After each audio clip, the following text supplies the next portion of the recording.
Ori, I'm so happy to be cooking with you. I'm so happy to be with you. Because, you know, in COVID, I just fell in love with cooking, and one of my biggest inspirations was watching your Instagram every morning, seeing what you'd done, and then going out buying ingredients and copying. Thank you. And your pastas, obviously.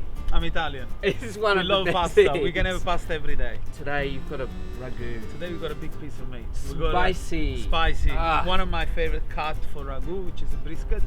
A lot of fat and a great part of the animals for ragu and braised, I guess, you know. Yeah, it's good.